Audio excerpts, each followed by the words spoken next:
عن الثلاث التي رابعها كلبها. شعر محمد جربوعة.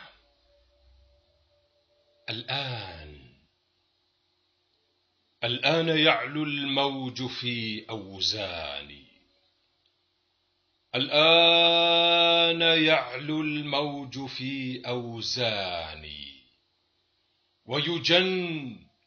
ويجن فوق جنونه شيطاني، وأحس حين الموج يهدر في دمي في حاجبي بعقدة الغضبان، والشعر يفعل في نفوس خصومه ما يفعل الزلزال بالبنيان. الآن ليس غدا أحطم فوقكم، تبا قصور الإثم والبهتان، الآن في غضب أهين عروشكم وأدوس في غضب على التيجان.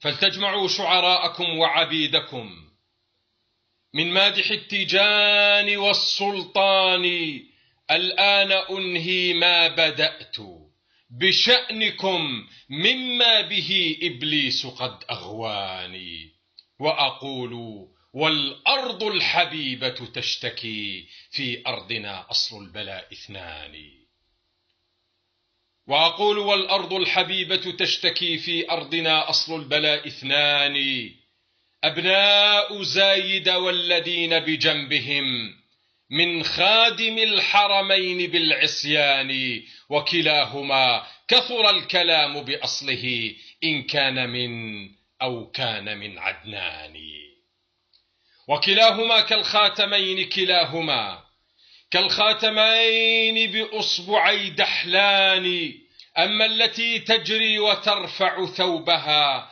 خلف الجميع فاسمها البحران، وعلاقة الجارين جاريها بها كعلاقة الإبريق بالفنجان، مثل الخصي يريد نسلا وارثا من غيره بالشرع والإيمان. هذه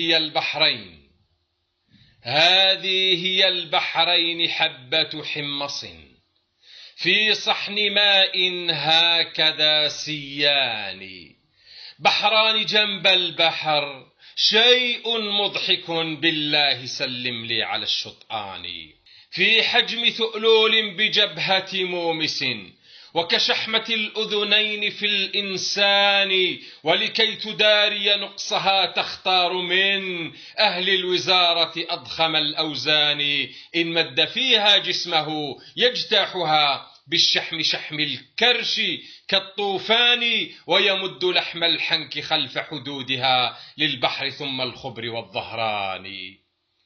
أبمثل هذا الشيء تصمد أمة في وجه إسرائيل أو إيران، أما أبو ظبي إمارة زايد أم الخبائث بؤرة هيان، فالله يعلم أن خلف زجاجها ما ليس يعرف قصة الكثبان.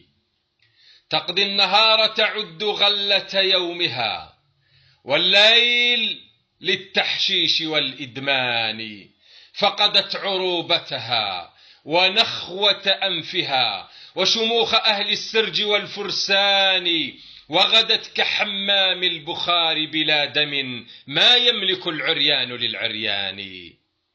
هذه الإمارات التي ما عندها عقل ولا في وجهها عينان، حكامها أبناء زايد كلهم حتى المخبأ إخوة الشيطان، لم يعرفوا فينا بغير فسادهم والطعن خلف الظهر والعصيان، أو زاغ سوء شرهم من خيرهم، وجهادهم في النفخ في النيران، من كل مكتنز الشفاه تدليا متورم العينين والأجفان. هذه شفاه الغدر تعرف شكلها أوطاننا من أقدم الأزمان. أختا أبي موسى وموسى غائب بيعت لشر الخلق من ساسان. أختا أبي موسى وموسى غائب بيعت لشر الخلق من ساسان. حبلت سفاحا ويح زايد وابنه وبدا عليها الحمل في النسوان.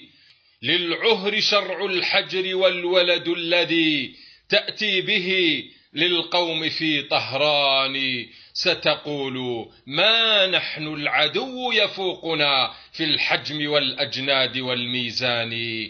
رجل المواقف من يدافع واقفا عن عرضه بالظفر والأسنان. لا من يجوع في الجوار حمامة بيضا ويلقي القمح للغربان.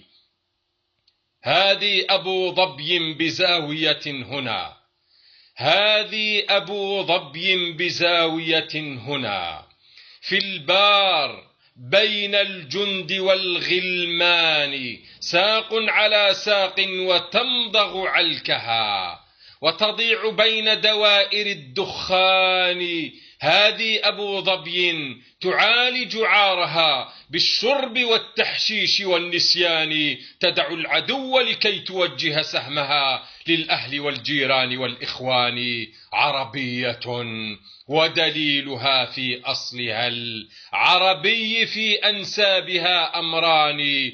الأول الوصف الذي في اسمها الرسمي والمعدود كالعنوان. وقناة تبييض القوادة والخنا وطريق جلب اللحم من لبنان. أما عن الكلب الذي هو رابع فلترجعوا للكهف في القرآن.